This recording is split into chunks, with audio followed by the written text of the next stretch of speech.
Welcome to episode 409 of the Thunder Underground podcast. Trent here as always, and this week's a great one because Bumblefoot is in the house. Ron Thal, better known to many of people in the rock world as Bumblefoot, is joining the podcast. He has a brand new album coming out tomorrow. If you're listening to this today, it drops. His new album, Bumblefoot Returns, comes out January 24th. So check that thing out. It's all instrumental. A wide range of genres going on in this thing. It's a fantastic album. You got to check this thing out. We're going to talk all about that here coming up with Bumblefoot. Before we jump into this, I need to let you know who sponsors this podcast, and that would be Sunset Tattoo. Sunset Tattoo is a tattoo shop located in Midtown Tulsa. Their tattoos are done good and proper. They're state licensed. Well over 25 years of experience from Jake Thompson and his crew over there. Native American owned. There's a female artist on staff full time. So call ahead, text ahead, message ahead, whatever it is you do. Set up an appointment so you can talk about what work it is that you're looking to have done, or you can walk in as well. They're happy to help you out. If you have an idea ready to go, they obviously can do that. But if you need help putting something together, they're great at that as well. Hit up their socials. Facebook and Instagram are both Sunset Tattoo Tulsa. You can see tons of pictures of all their work throughout the years. I've had work done by Jake at Sunset Tattoo, and I'm extremely happy with it. I know many other people that have as well. Lots of touring musicians use Jake as well. So you may know someone, one of your favorite bands may have been tattooed by Jake. So you need to hit up Sunset Tattoo. Tell them you heard about them right here on Thunder Underground.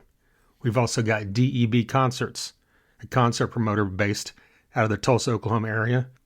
They've brought tons of great acts here to Tulsa over the years through the downtown club level, the arena level at the BOK Center. They also book the Roadhouse stage at Rocklahoma every year. This year, the lineup for Rocklahoma should be coming, here in the next couple months. I think Rocklahoma is always Labor Day weekend. A lot of festivals have started to get announced, but those are all the ones happening in May and the early summer. So we should be seeing that lineup soon. And of course, once we do, we'll talk about DEB's part of that, Doug Burgess, and everything that he does for this Tulsa area and the rock music scene. Hit up their socials, DEB Concerts on Facebook, Instagram, and X. Tell them you heard about them right here. Don't miss any future updates. Follow them on their socials, and of course, follow us anytime DEB announces something. We, of course, let you know as well. Okay, before we jump into this great talk with Bumblefoot, there's something we need to talk about, which is unfortunately a loss in the rock world. A few days ago, John Sykes passed away. And it's kind of, it's fitting in a way to be talking about a legendary guitarist, great unheralded, kind of underrated guys when it comes to, when people are talking about, greats of the 80s or 90s or just all-time, great rock guitarist.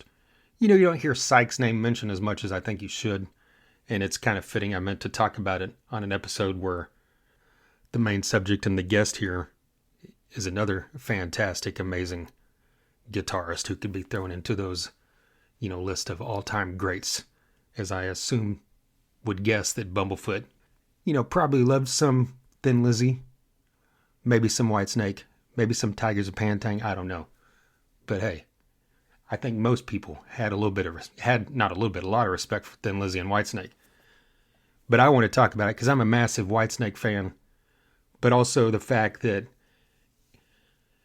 Sykes, like I said, is kind of underrated in the fact that, he's just one of those guys of the era that wasn't flashy in the sense of like a Yngwie Malmsteen or a Nuno Bettencourt or any of those guys, that, are extremely good, but, known for putting a little more over-the-topness in there. Whereas, John Sykes was at his core a blues rock guitarist. And that's why, when you think of Whitesnake, that's what you think of. But when Sykes came in, he came in the era of Whitesnake when, they went from that more blues bass to the more, commercialized hard rock bass. And I know there was a point where David Coverdale kind of credited Sykes for being, part of what pushed them into that era. And, before I jump into that, like I mentioned, he was in Tigers of Pantang in the very early 80s and That's a band, if you're not familiar with them, that was a fantastic new wave of British heavy metal band. And still to this day, they still put out excellent music. So check that out if you have not. After that, he went into Thin Lizzy, and he, recorded with Thin Lizzy. He was a part of their final studio album. He co-wrote the song Cold Sweat, which is one of my all-time favorite Thin Lizzy songs. And then from that point, he went into Whitesnake. And like I said, he was in Whitesnake, he was in Whitesnake in their most commercially successful period. For the two, when you think of Whitesnake, their most important album as far as commercialized success and what people know of Whitesnake was their self-titled album in 1987, and that was the second album he was a part of. The first one was Slide It In, which was kind of the precursor to pushing them into that huge mainstream arena rock, hard rock band that they became, with songs like Slide It In, the title track. One of my all-time favorite songs of the 80s, Love Ain't No Stranger. Slow and Easy, which is just an all-time, sleazy sex rock song, right?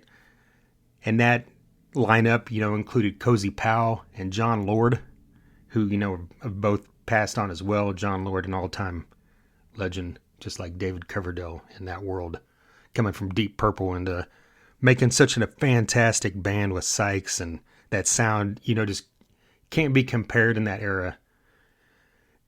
And, even though they rightfully got lumped into the era of, hard rock and big hair and 80s excess because they embraced it and went into it, but they still had that core of blues rock that always shined through in their music. Here I Go Again, of course became a big hit in 87, even though that was written before Sykes was in the band, but he was a part of it in 87 with Is This Love, Bad Boys, Crying in the Rain. What else is on that album? I'm forgetting so many. That 87 album, like every freaking song is a song that if you're a rock fan, And then after Whitesnake, he went into Blue Murder. And Blue Murder is one of those great kind of unheralded bands from that era as well that if you weren't around back then, you might not be familiar with. They had three albums. One of them was a live album, but they had two albums, 89, and I think the second one was 92 or 3.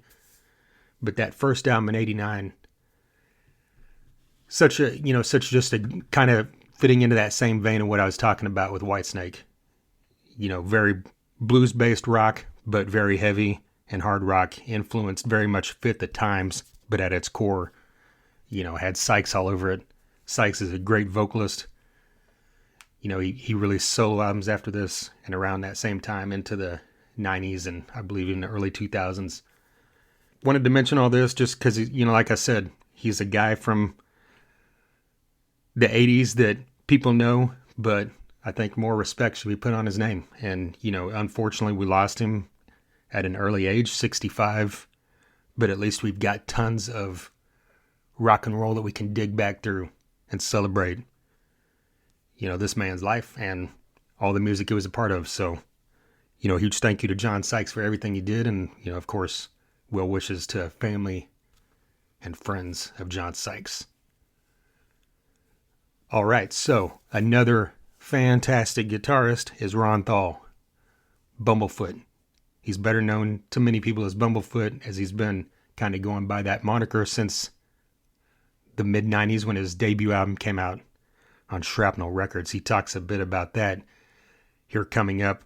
That came out actually 30 years ago, 1995. And here we are 30 years later when Bumblefoot returns. He's not really returning. He's been around this whole time. But Bumblefoot returns in the sense of that debut album was his only instrumental album. And then this is his second pretty much fully instrumental album. He's had solo albums throughout the years that include, him singing. He's a great vocalist as well. This is kind of, and he's had instrumental songs on those albums throughout the years, but like I said, this is the first fully instrumental album. It includes guest spots by legendary artists such as Brian May of Queen, Steve Vai, Guthrie Govan. This is just a fantastic album that, like I said up front, spans genres, and he talks about that as well. If you are one of those people that rarely ever listen to instrumental music, I implore you to, because whenever you hear an instrumental song from a guitarist, they've always, their guitar line is the melody where the singer, conventionally would be. Bumblefoot does a great job of, when you listen to his music, you get lost in it, I think, because you hear, those tones and those sounds of the melody, basically, of the song. And it gets stuck in your head just the same way, I believe, a vocal line or a famous lyric or a chorus would to you generally, or most people would, kind of the way that a Satriani song does, very much. So like I said, check this thing out. Bumblefoot Returns is out January 24th. Many of you know Bumblefoot was in Guns N' Roses for nearly a decade. That is my all-time favorite band. I got the chance to see Bumblefoot with Guns N' Roses, I believe, three times. I think one of the times, first time was just him and Richard Fortus, and then the other two times were with the three of them two, along with DJ Ashba. Yeah, of course, an era of Guns N' Roses that a lot of people kind of blow off, but there was so much great live music from that era because of these fantastic guitarists. I mean, you're replacing, legendary guys like Slash and Izzy Stradlin, like at the core of what the Guns N' Roses sound was. And you've got virtuoso guys doing it and being able to hit those tones and those sounds and, with ease, and it, still being a great, rock and roll excess, over the top, in your face, what you expect from Guns N' Roses. And then after that, he became the frontman, guitarist, vocalist for Asia. I mean, like how amazing, of a career is that? That's something else we talk about, that, you can go through these different facets where I would assume that there's many people out there that are fans of Bumblefoot or know Bumblefoot and they know him for different reasons. There's not a lot of guys like that. I mean, there's always guys where like, they had a couple bands that were big, but them because like someone like Eric Clapton or something where it's like, that they were part of several different things, but you still know him as Eric Clapton. But with Bumblefoot, it's like people might love Bumblefoot because of his virtuoso guitar playing, because of the Shrapnel records that we talk about from the early days. And even now, that might be the reason they know and love Bumblefoot. There might be other dudes that just know him because of Guns N' Roses. And they love Chinese Democracy, which of course Bumblefoot was a part of the recording of that. And I'm and admittedly a big fan of that album, which I know a lot of people blow that off. But again, go back to it, with open ears and see what you think, my friends. And then I guarantee you there's a sect of people that just know this guy because of Asia. And then now, he's in the progressive metal world, part of Sons of Apollo, and then now of Whom Gods Destroy. So there's got to be different sects of people that I think know him and love him because of different reasons. And that's, something that you really got to celebrate, because it's not common that people can branch off into sections like that and, really make a career that is so well-rounded and diverse as Bumblefoot has. So with that being said, instead of me rambling, let's let Bumblefoot do some rambling, and let's talk about Bumblefoot Returns, Asia, Guns N' Roses, Whom Gods Destroy, and everything in between. Here is Ron Bumblefoot Thal.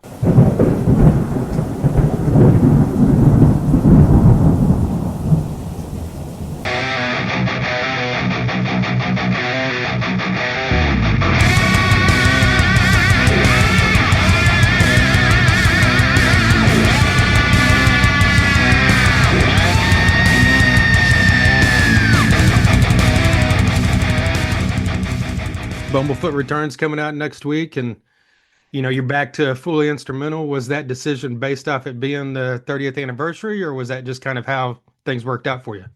I'm just writing down real fast drumhead before I forget. I want to do an artwork drumhead. I should do one. Oh, right. You inspired me. Looking behind you there.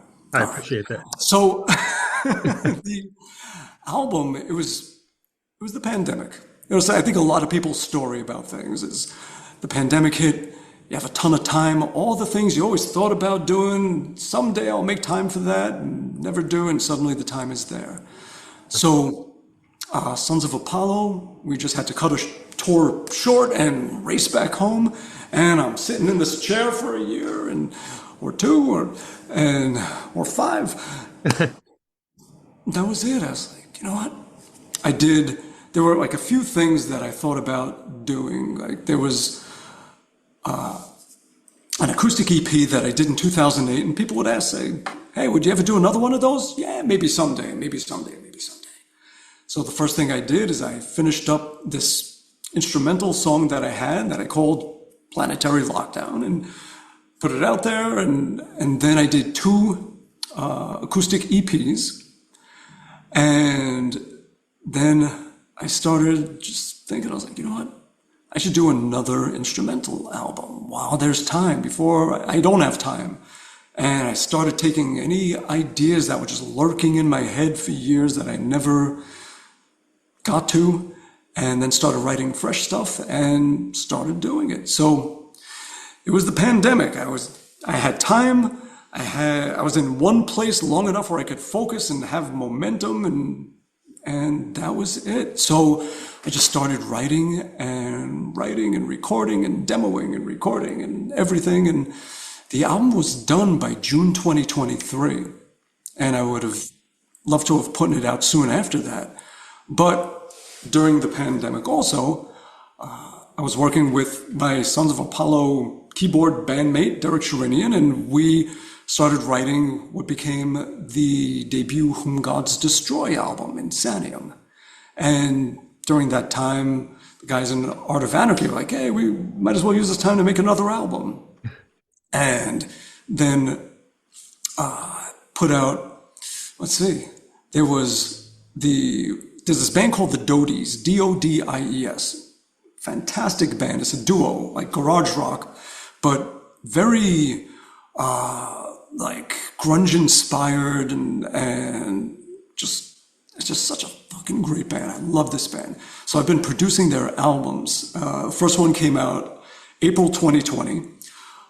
We worked on the second one, recorded it in 2021, came out 2022, and then recorded the next one 2023. So at that point, I'm finishing up Art of Anarchy's album, Whom Gods Destroy's album, Dodi's album, and my album. And it was too much for one human being to do all of that. Something had to go. And I was like, well, either I'm going to tell 10 other people and 3 record labels that they can just fuck off until I'm done with my thing and then pick them back up, or I can just hit the pause button on my own and get everyone else taken care of. And that's what I did. So I stopped moving forward with release plans for my album so that everyone else could get everything finished that they needed me for. And then once that was done by early 2024, right back into it. And started with the music video to the song Simon in Space, which is this crazy ass animated video. So working on that. And then a friend of mine that had a video game company, he hit me up and said, hey, let me help you with that video game, the music video. I could definitely take this to a better level. And he certainly did. And we also made a video game, a Simon in Space video game that was supposed to come out with the single, but days before Apple pulled it and said, we need to give this additional review and make sure it's not spam, and still waiting for them to give the okay to put it back in the store. Oh, wow. And once they do that, that'll come out. So working on the video game, the music video, and then started working on the album art. And I started designing, like I had the idea in mind, all right, I gotta do this. My double neck guitar that I always play, but as like a spaceship. And my cat Simon is gonna be piloting this thing. And I suck at art. It was not working. That's when I realized my art chops are gone. Yeah. So hired someone to do that. And then hired a 3D renderer to take that two-dimensional art that the dude made and turned it into a virtual 3D model. So this way, any angle, any perspective, anything of that space guitar ship thing, it doesn't have to be redrawn. You just take that model and you have it coming at you, you have it leaving, you have it at from, the top angle. You just render 2D image and you have it. So, and it could be used in the video game and the music video, which once that guy finished, it was put into that. So now I have that. Then had to assemble the team because I realized that whatever I was mentally able to do 10 years ago on my last full album of putting the album out myself and doing everything, I must have lost a lot of brain cells in 10 years because I just can't and shouldn't. I should have people that do that stuff, that know how. So I put together a team where they found the right manufacturers and they recommended an artist to do the layouts for vinyl, for CD, for cassette. Cassette. And they redid my website, which was from 2008. And what else? The merch store and organizing everything, having the print on demand company, having the warehouse with this and everything, and just put it all together, stuff that I wouldn't do. Like it would take me way too long and I'm not going to put in the time to learn how when there's qualified people that should be doing this stuff and I should be practicing guitar for a change. So got the team together, did all that and got the single out, pre-sales, everything and all good to go. And the album will be out soon. And then at that point, Decca Records started talking to them. Okay, there is a band called New England. Do you know that band? No. They opened, you gotta check them out. They opened for Kiss in 1979 on the Dynasty tour. And Paul Stanley produced the first album. And the stuff, I saw that tour when I was 9 years old. And just still to this day, the best concert I ever saw. It was the original members with the makeup. And so really the first arena concert, the first band I ever saw was this band, New England, the opening band. And they were great. So the next day, I begged my mom, like, please, I need to get their album. And so she took me to a record store and they didn't have it. They only had it, well, they didn't have it on vinyl. They only had it on 8-track. And I couldn't wait another day. I had to have this album. So I got it on 8-track. So I had 2 8-tracks growing up. Bad Out of Hell and New England, their debut 1979 album. And I played them both until they snapped. Great band. Well, so Hirsch Gardner, the drummer and writer and singer also of New England, he does solo albums. And over the years, I became friends with him and have played on his solo albums. So this latest one, Third Time's a Charm, is on Decca Records. So I helped with promotion, doing some videos and things, and I was talking to them. They said, "So, what have you been up to? What else you got going on?" And I told them about my album, and they said, "You want to do some retail distro?" It's like you have your website and events and things like that to sell stuff, and you have digital taken care of, but you don't have retail record stores. They are still out there. And if someone walks into one and says, do you have Bumblefoot returns? Because if they say the name, that echo will happen. Returns. The record store will say, no, we have no idea what that is. But they'll look on their, distro stuff and say, oh, but we could get it for you. So now, you know what? Some stores may want to carry it. I'm sure a lot won't, but it's available. So now if somebody wants to go into a record store and they want to get the vinyl for it or the CD, they can get it. And Decca was partnered up with Cargo Records in the UK. So ship a bunch to them. Someone walks into a record store in England. Do you have the new Bumblefoot Returns album?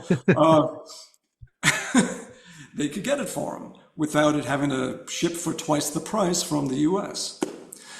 So now we have that all going on.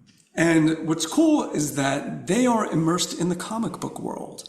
So they said to me, have you considered, we looked at your album art, and the first thing we thought is, you should do a comic book. I'm like, yes, I've been wanting to do one forever. So we started talking about that. So things coming up are, after the album is out, it's going to be the Simon in Space video game, a comic book, and I have a hot sauce company. I've been doing hot sauce for like a dozen years now. So I am going to make a new hot sauce related to the album. I was going through all the album titles, and what I feel would be the most appropriate one for a new hot sauce would be Moonshine Hootenanny.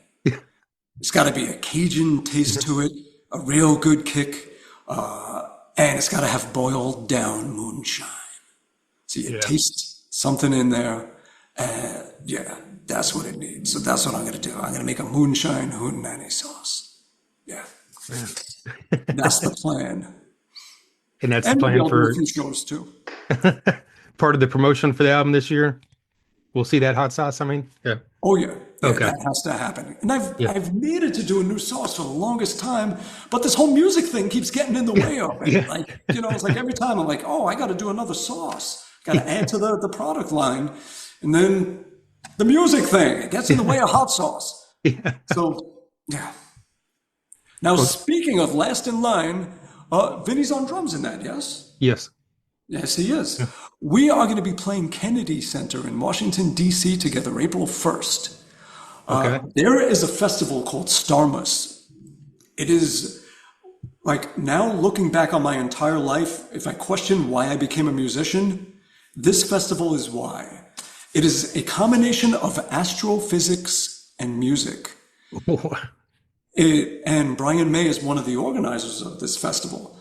And we've played together at these festivals, done stuff together. And I played the first one in Armenia in 2022. We did one last year in Slovakia, Bratislava, Slovakia. And now they're doing just like a little quickie thing at the Kennedy Center. So we're going to play it. So me and Derek, we're going to play that thing. And it's like, we need to put together a band. So we got Tony Franklin on bass, and we asked Vinny if he would play drums, and he's doing it. So we're going to do a set at the Kennedy Center. And then the end of the month, we're going to fly to the Canary Islands. Oh, wow. And we're going to play the full festival there. We're going to play. And that's going to be a good one. And Dino Jalusic, our Whom Gods Destroyed bandmate, our singer, he's going to fly out and join us on vocals. And that's going to happen as well. So we got some good stuff coming up with Benny. And we'll probably be doing a lot more rock and roll fantasy camps together. I'm doing one next month in LA. Prayers for them. Hopefully everything is okay and get those fucking fires out. And then a month later in March, I'm going to do one in Florida, Fort Lauderdale. And so that's pretty much the next couple of months I have that going on. Yeah. Well, another one of the songs besides Simon in Space that's been out a little bit was Sentaku. Actually, you put out a few years. I hope I'm pronouncing that right. Put out a few years ago, and it absolutely jumped out to me as like one of the. I had a chance to listen to the album yesterday, and I don't know, just something about that song really grabbed me. Talk a little bit about what you remember the writing process on that one. Remember, I was just driving in my car, which is where most ideas come from. I'm driving, and I just start. A melody pops in my head. Just a feeling and a melody. And I grab my phone, song idea.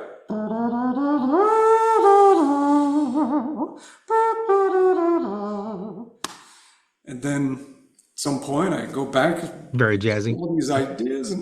And so the pronunciation is Cintaku. And it is an Indonesian word. I was going out to that part of the world a lot. And I just love that part of the world. The food, the people, the beaches, everything. And so it's a term of endearment. It means my love. So, yeah. So that's what I named the song, because that's what the song feels like to me. It just feels like just love. Yeah. Speaking of naming songs, something I always like to ask someone when they're making instrumental music is like, where does that come from for you? Like, where do you get inspired for a song title?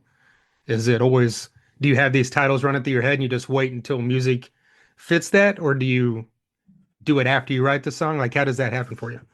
I always have some weird working title, and then I'm stressing over what to call the song.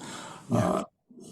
So, yeah, we'll go through them. All right. Simon in Space. Simon in Space. So that one, that goes back to my cat, Simon. And he has this one bed that'll sit in near the like sliding glass doors to my deck, and he'll sit in that thing with his big butt making the whole thing tilt, and it looks like this round spaceship that he's sitting in. And I would always joke that he's in his spaceship exploring, or that he imagines that he is, and he's just out there just scoping it out, just neighborhood watch, looking for squirrels, birds, anything. And so I made, just for my own amusement, which I do a lot of stupid things for my own amusement, made an Instagram page called Simon in Space, where it's all just pictures of him in different space scenarios, in his bed flying around. Yeah. So when I made that song, it really felt like the intro chaos, like you're dodging asteroids, going through the asteroid belt, and just crazy shit, and then you clear it. And then like the chorus with the nice melody, I'm picturing like you're singing just like this beautiful stuff, like some nebula or something. It feels to me like a big space adventure. And then I just kind of put the two together as like, Simon, that's him in the spaceship Yeah. that he's experiencing. So I called it Simon in Space. Planetary lockdown, because the whole world, went into lockdown, and that's the very first thing I did is I completed that song and put it out as an instrumental when I was stuck in this chair for all that time. And so I put that out, Planetary Lockdown, as an instrumental song named after what we were all living. Yeah. And with that song, what I did is also in 2020, when I put out the song, like after it, I made a video where I played the opening riff, and then where the verse comes in and there's guitar noodly doodly, I took that out and just left the backing track and put a video of it out there and told people, said, add your own playing to it, solo over it, do your thing over it, and add it to the video of you playing and send it to me, and I'll share it to wherever. And like, it ended up being 500, almost 500 people doing it. Drummers, bass players, guitar players, singers, keyboardists, horn players, violin, like so many people got to stay connected while we were all isolated with things like that people were doing. So that was cool. And at that point, I was like, you know what? Well, then I did 2 acoustic EPs that I just stuck on my Bandcamp. That was it. I was doing all the things I never had time to do. Finishing that song, doing more acoustic EPs, and then I just got that itch where I was like, you know what? I'm going to do it. I'm going to just do more instrumental songs and do a whole album. And just started writing and started working on it. And just whatever I was experiencing in those years of working on that album, whatever it was, that's the direction the song went. So it's not like a bunch of songs that are all in the same lane and have the same feeling to them, the same vibe. Wasn't that kind of thing. It was more, I feel like it's a photo album where you're looking at, here's what I did in the 2020s. Yeah. Here's me mourning the death of loved ones. Here's me, just doing this. Here's me doing that. It's like a bunch of selfies with different backgrounds. But instead of them being photos, they're songs. And what I hope is that I did it right, where when people listen to the songs, it makes them feel like they're getting some different experience from each one too. I always tried to make music. I even tried, I just always did. Like I made music that would never in a million years get on the radio. It's not that kind of stuff, Yeah. but it's visual. It's just, that's, for better or worse, that's who I am. And that's the kind of music that I make, is stuff that seems to kind of make you picture something.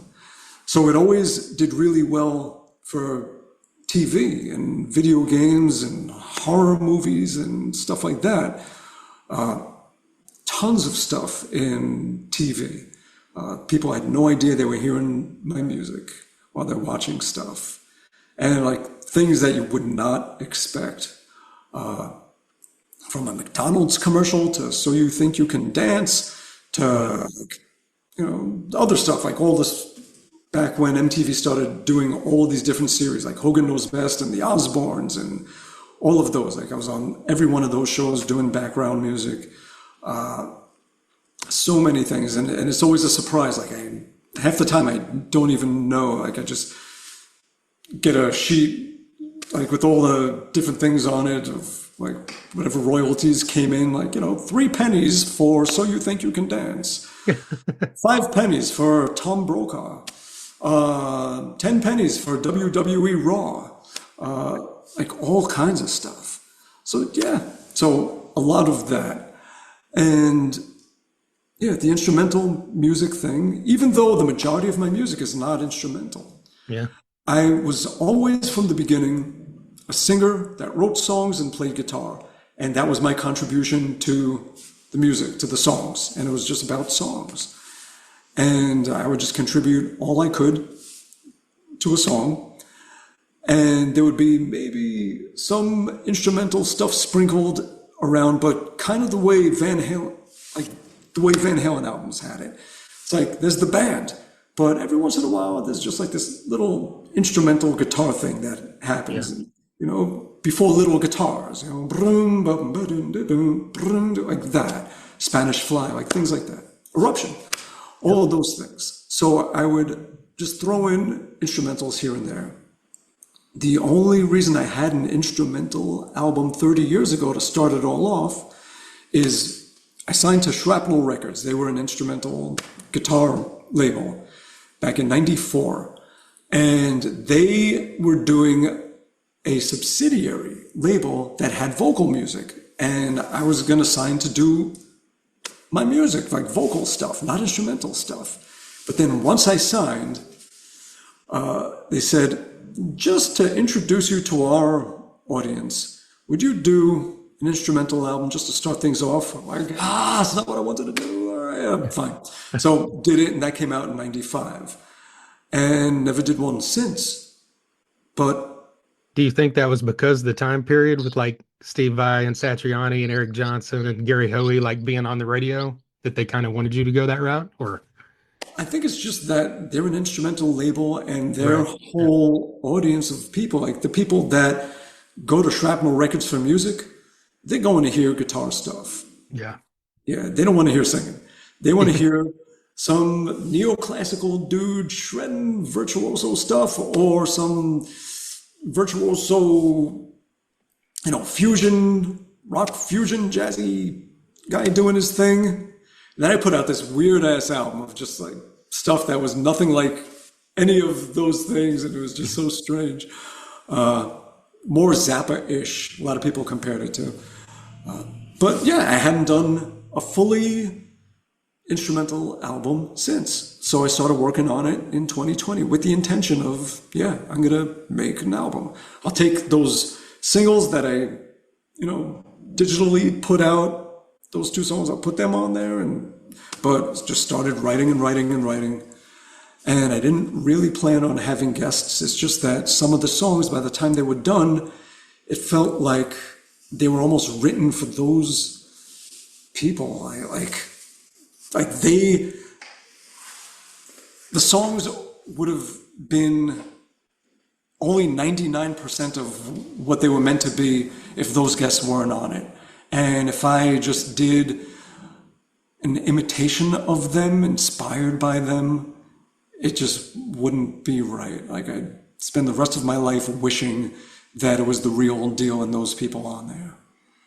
So like the one song that Steve Vai is on, like it has this monstrous, noisy dubstep thing going on throughout it. And then when it's like all quiet and then it kicks back in, bam! And it needed a guitar solo that just sounded like an alien speaking to you, like just from another world.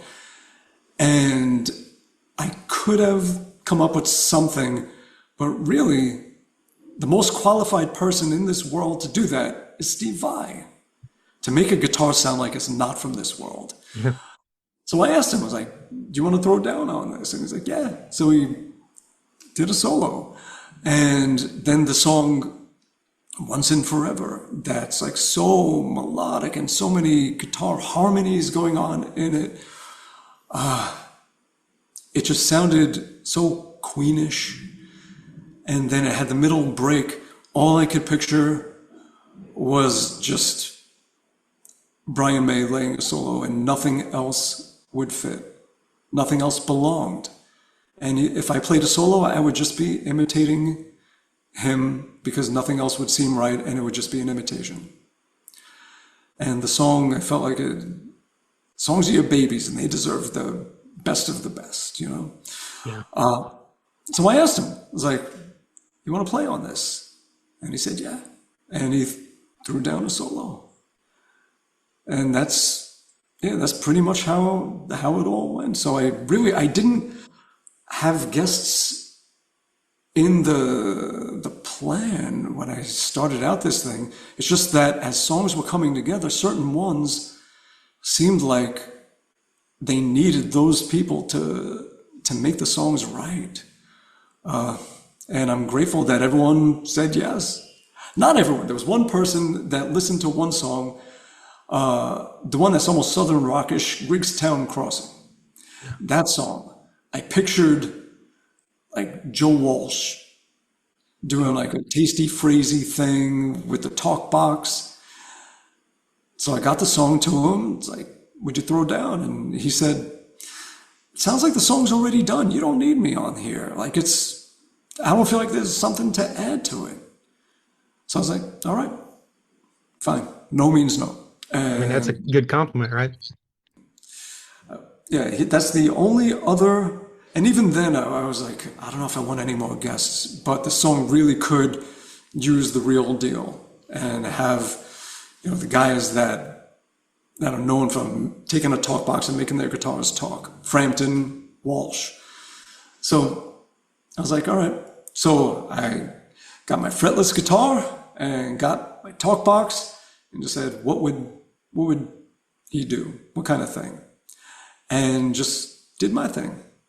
But it was just influenced and inspired definitely by Walsh, Frampton, and yeah. And that's it. Yeah. But when you're working with someone, that's renowned like Steve Vai or Brian May or Guthrie Govan, like, do you give them what your thoughts are on what, you want this to sound like? Or is it just like, here, listen to this and do what you feel is right? That's how you handle it? Okay. Yep. I would never have the audacity to tell them how to play. Right. It's like you want them on there because of what they do. Yeah. The last thing I'm going to do is tell them what to do. No, it's like their only thing they need to do is be themselves. Just be true to yourself, be honest, do what you would do on here. And whatever it is, I know it's going to be great. And so when they hear it, it's the completed track. Yeah. And with Guthrie, it was a riff that I had in my head since I was 19 years old in 1989 that I always said, at some point I should turn this into a song. And I just never did. And it's always just been sitting back there collecting dust. So that was the very first thing when I said, I'm going to make an album, an instrumental album. That's the first thing I did is let me just take that riff and finally make it into a song. And I did. And at that time, I got a write-up in Guitar Player magazine, and it had my address in there. It's like, yeah, if you want to correspond. And I had my home address in Staten Island, New York, and because Wow. you kind of could back then. Yeah. Yeah. And I would get letters sometimes from people, and and then I got one from England. It's like, oh, allow me to introduce myself. My name is Guthrie. I'm a guitar player, and I'd love for you to hear my demo. And he gave me his cassette, and it was a handwritten letter. And I was like, oh, cool, my first UK pen pal. And we would write back and forth for the longest time. We would send each other handwritten letters and cassettes of our demo and riff ideas, and writing out like the tablature is like, oh yeah, I put this here and then this here, and then I finger picked this to grab that note all the way over there. And like, we were guitar friend pen pals in 1989. So when that song, where I took my 1989 riff and built it up into an entire song, and it had this whole stretch in the middle where I could jam on it, I was like, well, I should be jamming with somebody. Like doing like a nice back and forth kind of thing, trading off with someone, going back and forth. And I was like, who would be more fitting than my guitar pal from 1989? So I asked Guthrie, I was like, do you want to trade back and forth? And I had played on one of his songs, Rhode Island Shred, when he was putting together, it was in 2006, he was, I laid it in 2004. And the album, I think, came out 2 years later, Erotic Cakes. And that song, I did like a fretless solo in the middle and then harmonies to the end. And so, yeah, I asked him, I was like, do you want to trade off? I was like, sure. So he just laid solos, and then that was it. And we would usually, like, we would hang at NAMM shows, and we would just sit on the floor for an hour and jam. And anytime I was touring and going through his neck of the woods, he would pop up and we would jam. And like, we've jammed a lot over the years. Yeah. He's quite busy now. Yeah. And he's the guy. Yeah. Yeah. Well, going back to yourself in 1989, if you could, be in that mindset and look, and had the ability to look forward, what would, surprise you more, being able to record a song with Brian May, or joining Asia, or joining Guns N' Roses? All of it. Yeah. All of the stuff. It's like, what the fuck? It's like, it's just not, it's like, I heard the Kiss Alive album when I was 5 years old. And it had just come out. I was 5 turning 6, September 1975. I heard it. I was like, that's what I want to do. And I spent the rest of my life since 6 years old just doing it, living it. But, it's a very simple, focused idea as a kid of what you want and expect your life to be. You just want to be doing what they're doing. What's that? Being on stage, playing your songs. So that's the start of it all. That's the trunk of the tree. And then the branches start to form. It's like, wait, I got to write songs. Okay. So you get into writing songs. Weird. Well, I got to be able to actually play something or sing something and know how to do it if I'm going to be on the song and learning how to play guitar. And, well, I got to record these songs. Start learning how to record. And anything I learned, I would always teach. Because if someone taught it to me, I owe the world to pay that forward and teach it back to everyone else and spread that. So that was always my philosophy. If someone teaches you, teach someone else. Yeah. So that turned into, oh wait, another branch. It's like, damn, I'm a guitar teacher now. Oh wait, I'm recording my stuff. My friends have bands now. I'm going to record them too. And they asked me to lay a guest solo on something, like on their demo. I was like, sure. Now you're getting into like being a hired gun type, like, studio guitar playing. They want my ideas for this and they want me to mix it too and everything. And it's like, now we're getting into being a producer. The teaching built up to the point that I became an adjunct professor at SUNY Purchase College in New York State by my early 30s. And like just every branch just got more and more leaves on it, each one. And just, and you never know where the stuff is going to take you. And next thing you know, you're joining people on stage for guest jams. Like I jammed with Satriani at PNC, like 14,000 people, whatever it is, in 2004. And just everything is just like, it's like a frog in the boiling water. Like you don't really feel the sudden heat. It's just you're slowly just everything's happening. Your circle is expanding of, who's in your life, and just things are growing. From the first bar you play, 14 years old, I got in because it was the 80s and no one checked ID, and as long as you got a puberty mustache, you're in. Yeah, just that's it. But things you never expect, life never stops surprising you. If I thought that kid that just wanted to have a band and put out albums and play concerts and just do what all my inspirations were doing, you don't think that you're going to be doing them with the people that inspire you. Because number one, you don't want to be doing stuff with them. You want to just enjoy them. It's like I would never want to join like the band that I considered my heroes of any of these like bands, because it's like, no, I would be ruining the band if I was in it. The band wouldn't be that band that I love. So that's the thing. Like as a fan, like I prefer to be separate from all these great bands that inspire me. And it's like, I love them as they are, and I wouldn't change a thing. And I certainly don't want to get involved. Like, I just want to enjoy what they are and let them keep making albums and keep doing concerts and inspiring everybody. I don't need to be part of that. Let them inspire me, and I'll try to become my own thing. But life is weird, and you end up playing in different bands and different scenarios and things you don't expect. The Asia thing was absolutely wonderful, and I did not expect that. It just kind of happened where they asked if I would join them on guitar in 2017, but I was so busy putting Sons of Apollo together, getting that album out and writing and just everything with that. Plus, the Art of Anarchy album with Scott Stapp just came out, and we were just doing a couple of shows with that and promoting that. Like, I was just too damn busy. So didn't do that. But then in 2019, I'm working on the next Sons of Apollo album. And they asked, I was like, you know what? Yeah, let's do it this time. They were direct support for yes. It's like, I'm not missing that. And did it. So I was just going to play guitar. And then the singer, turns out, couldn't do it. So they asked, would you also sing and play guitar? And I remember, like, they're like, he can sing, let him do it. And I just pictured the old Life cereal commercials. Where I was like, giving the cereal to Mikey. He's like, yeah. Mikey, he likes everything.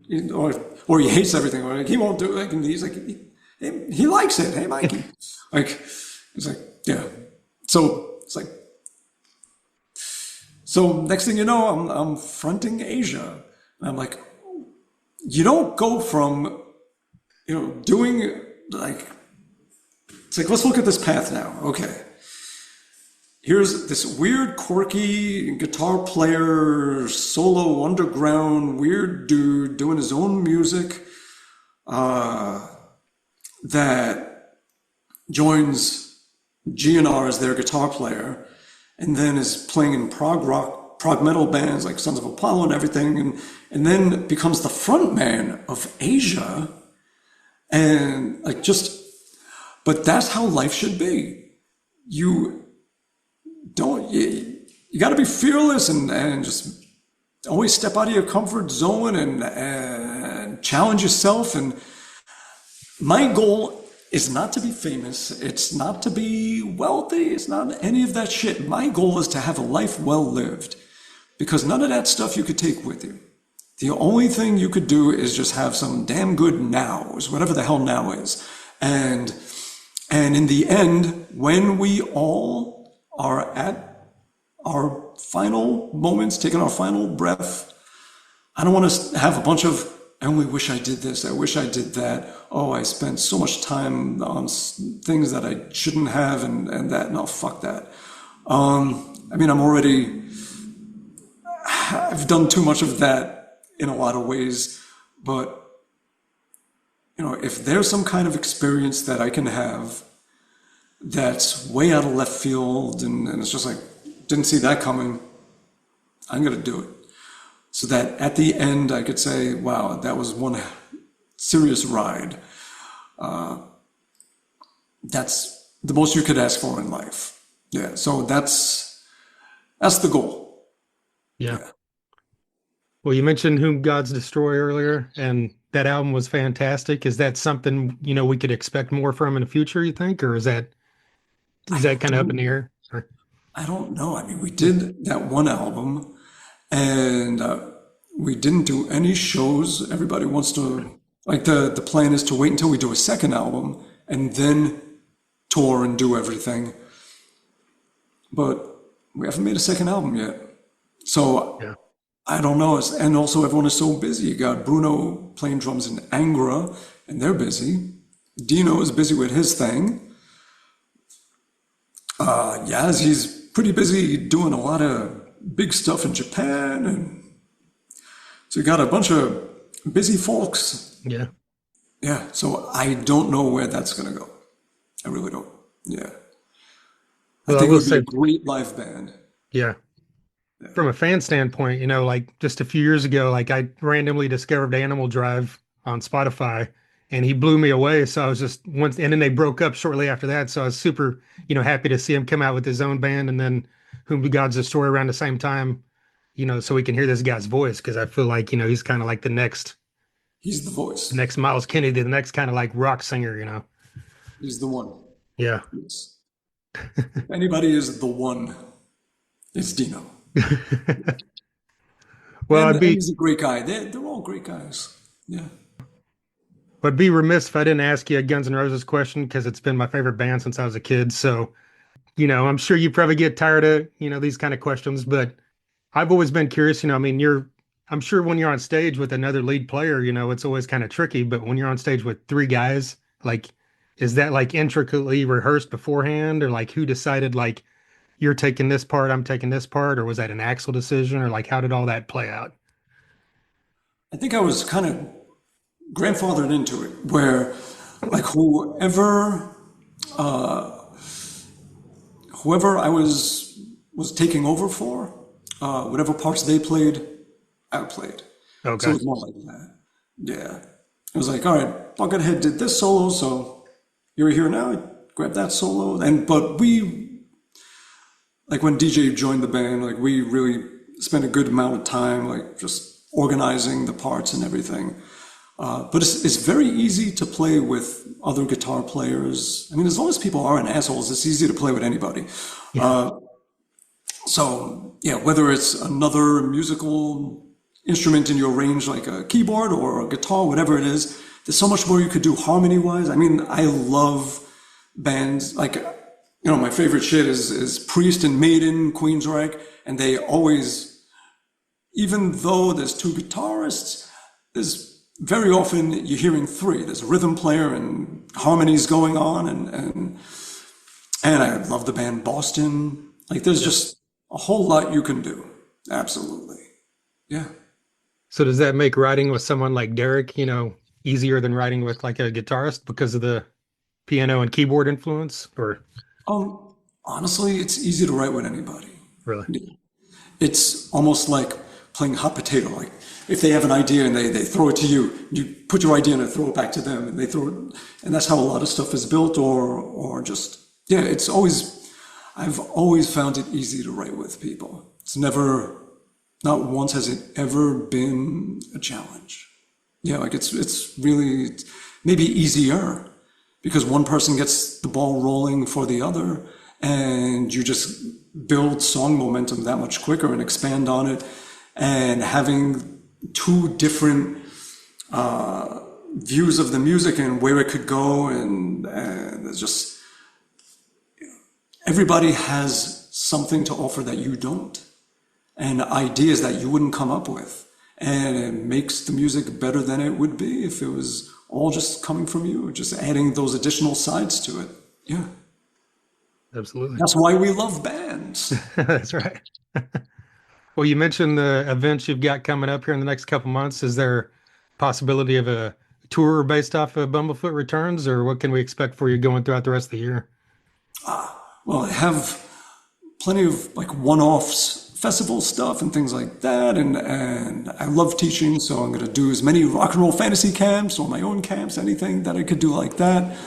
As far as touring, I would do, if it was with a band and they needed to tour, a band I was involved with, I'm not going to hold the band back. I'm going to tour. But for my own thing, I'm not planning to tour. Just like one-offs and things like that, if anything. I'm going to do that. Yeah, I'm at a point in life where I love being the coach more than I love being on the field, where I love producing and teaching and helping other people get their shit together so that they could go out and do it. And yeah, so that's kind of where my heart's at. And it's always been that way. It really has. Yeah. Very cool. Well, man, I love the new album. I love everything you've been doing in recent years, and it's an absolute pleasure to talk to you. I appreciate you taking the time with me. Pleasure is mine. Thank you so much for your time, your thoughtful questions, and to everyone watching this, I hope they enjoy it. There you go, Ron Thal, also known as Bumblefoot. A huge thank you to John Freeman of Freeman Promotions for his continuing support of this podcast, and of course, a massive thank you to Bumblefoot for taking a decent amount of time there to talk to me about everything he's got going on. We linked up there on Zoom. If you'd like to see a video clip of it, check out the Thunder Underground TikTok. And of course, I believe the Thunder Underground Instagram should have that reel as well. That'll be coming later today. But by the time you hear this, hopefully, for my sake, it'll be out by then. But in the meantime, I implore you, like I said, Bumblefoot Returns is out January 24th. Check that out. His first fully instrumental album since 1995. Also, check out Whom Gods Destroy. We talked about there in this interview. Their debut album, Insanium, came out early 2024. And hopefully we get another one from him. At the top of that interview, you heard Bumblefoot say that he was going to make drum heads with artwork on them, I guess based around Bumblefoot Returns, because, the whole thing's got a great, like he spoke about the cover artwork and the animation that goes along with the Simon in Space single or video and everything. He's going to make artwork drum heads, and he said he was inspired to do that based off of the fact I was talking to him, and, behind me on my wall, I've got several drum heads, and a couple of them are last in line drum heads that, have artwork on them.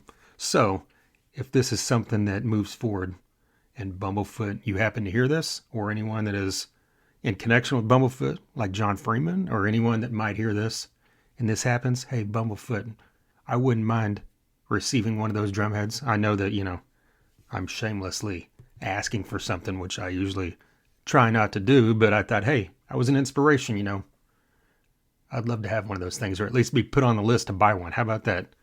I'll support Bumblefoot like you should. Any artist, right? In this day and age, like it's been beaten as a dead horse to anyone that's like really into music. When you listen to Spotify or any streaming service, the amount of money that the artist gets off of their music is very minuscule. So the majority of their income would come from you purchasing physical product.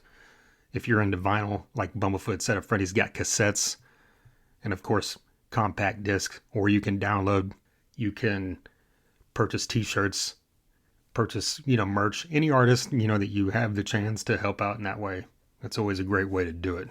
Get on Bumblefoot's store, buy some of his music.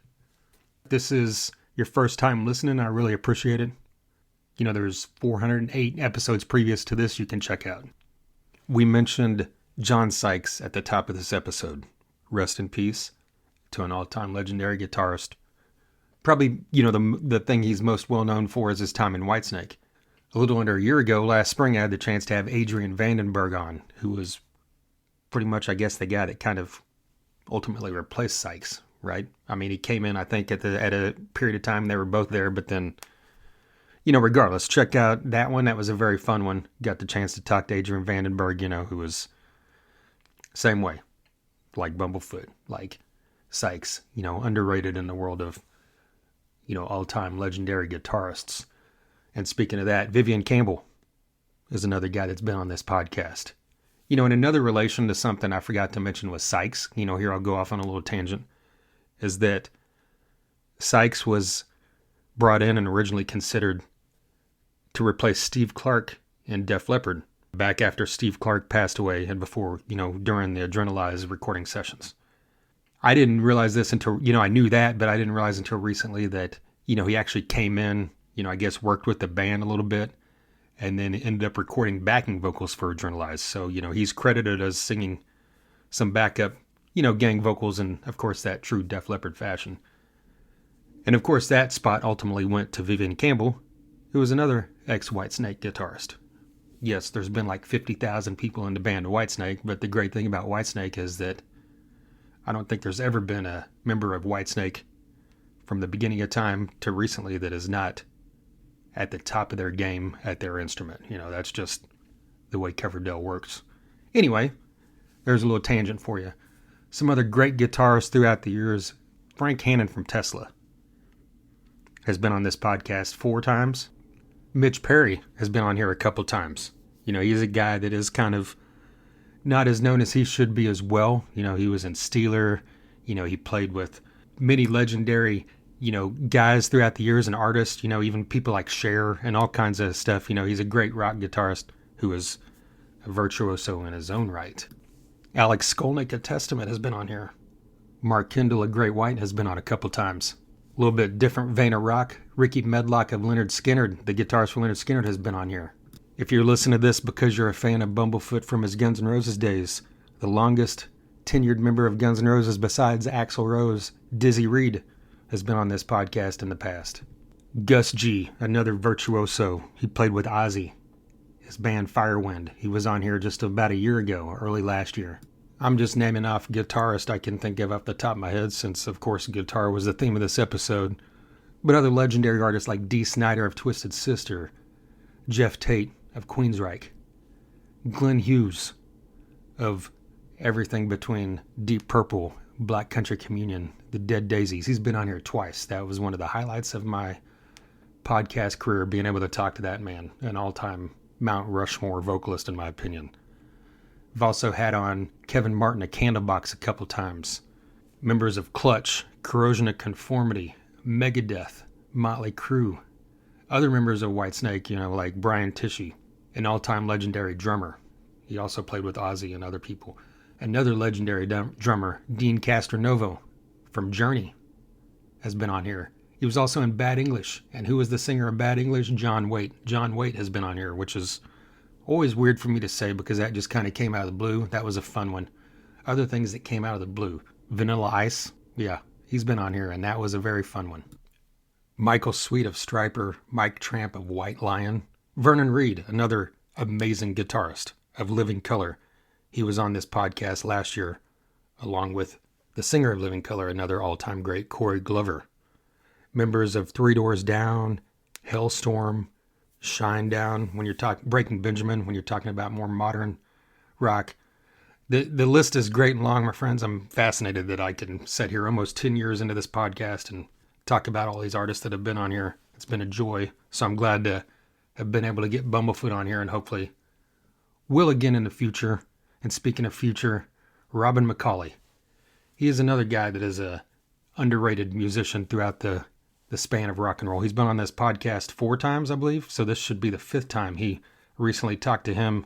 That one's going to be coming out very soon. He, of course, is most well known from his time with Michael Schenker, another legendary guitarist. We're just talking about all kinds of legendary guitarists on this episode, aren't we? Eddie Van Halen. I just wanted to mention his name because it hasn't been mentioned yet, I don't think. Has it?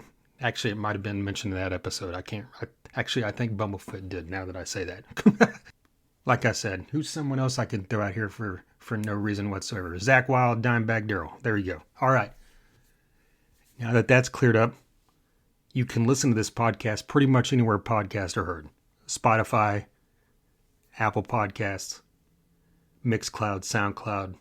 If you just Google Thunder Underground, usually the Ozzy song will come up first, but the podcast should be right there, pretty quick to choose from. TheThunderUnderground.com. You can also listen on the player directly on the website. Wherever you're listening right now, just like, subscribe, follow, whatever it is, so you get alerted of these future episodes coming up.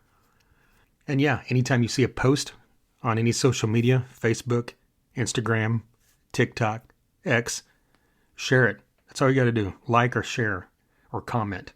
Those three things always help out the algorithm and getting viewed by more people. That's the way that things work this way. If I don't want to pay for sponsored ads, all you got to do is click to help me out, right? Email is also thethunderunderground@gmail.com. I've got merch. I should have more t-shirts soon, but I've got all the other stuff available. And again, I appreciate all you guys listening. Like I just mentioned, almost 10 years. We are here in January of 2025, and this podcast was started in May of 2015 with me and Jason. And so here in just a few months, we'll be celebrating 10 years of this podcast, which is pretty wild. All right, it's time to stop rambling and step out of here. Once again, a huge thank you to Freeman Promotions, Sunset Tattoo, DEB Concerts, and of course, Bumblefoot. And until next time. Thunder Underground, y'all.